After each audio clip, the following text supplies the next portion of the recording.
السلام عليكم ورحمة الله وبركاته. أهلا بحضراتكم بفيديو جديد، وبنقدم لحضراتكم فكرة جديدة وهي السمك البانيه الدايت.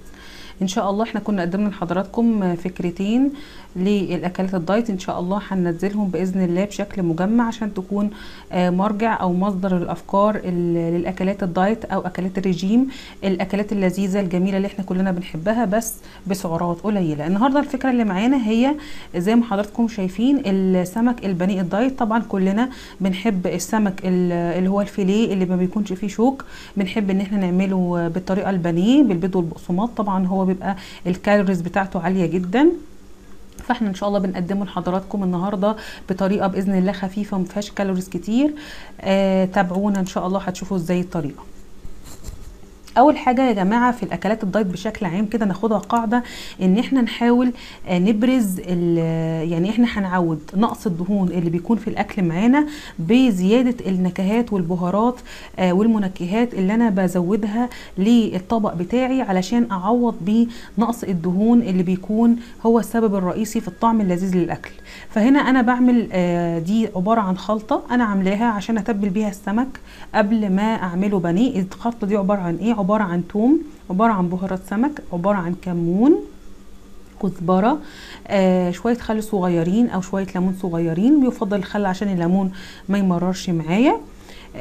وبس كده اهوت بضربهم كويس جدا مع بعض في الكبه بحيث ان هم يبقوا يختلطوا ويتجانسوا كويس قوي. فانا بس بحاول ان انا ارفع النكهه معايا. بنحتاج ان احنا الدقيق، ودي يا جماعه مهم جدا، في ناس بتستغنى عنه. الدقيق ده عباره عن هو اللي بيمسك معايا البيض، ما بيخلوش ان هو يسيب من على السمكه او قطعه اللحمه بتاعتي. هنا البيضايه بتاعتي مخففاها بشويه ميه، حاطه عليها شويه ملح وفلفل. طب بخففها بشويه ميه ليه؟ عشان تفك معايا اما اجي اضربها ما تبقاش متكتله على بعضها. بحط عليها الملح والفلفل بتاعي علشان تبقى ليها طعم لذيذ. ببتدي بقى هنا في خطوه مهمه وسر مهم جدا بيخليني بقى ان انا اطلع البانيه بتاعي اللي هو اللي انا هعمله دايت، بيطلعه لي زي البانيه اللي انا بعمله في الزيت او اللي انا بقليه في الزيت.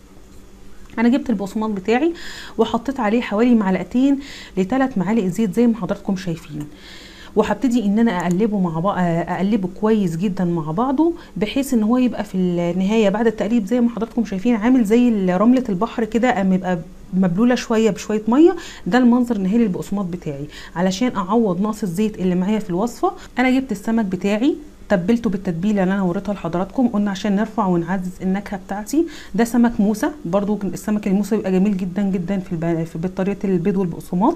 ابتدي ان انا اخد قطعه السمكه بتاعتي بحطها في الدقيق كويس جدا يمين وشمال. بعد كده بحطها بالطريقه التقليديه بتاعتنا، بحطها في البيض بتاعي وبرضو بغلفه كويس جدا بالبيض. وجود الدقيق على شريحه السمكه بتاعتي بتضمن ان البيض يمسك في السمكه بتاعتي وما تقعش. بحط بعد كده في البقسماط، بعد كده بحطه بقى في الصينيه بتاعتي. الصينيه دي عباره عن صينيه غير قابله للصق، اي نوع عند حضرتك ينفع. لو ما عندكيش صينيه غير قابله للصق ممكن يكون صاج الفرن بتاع حضرتك، طبعا يكون برضو بيبقى موجود في كل الافران، بيبقى برضو غير قابل للصق. بندهنه بمعلقتين او 3 زيت بالفرشه كويس قوي، وبنبتدي ان احنا نحط في البقسماط ونبتدي ان احنا نرص قطع السمك بتاعتنا. الفرن فيه خطوه مهمه جدا جدا جدا ومن اسرار نجاح الوصفه. ايه هي بقى؟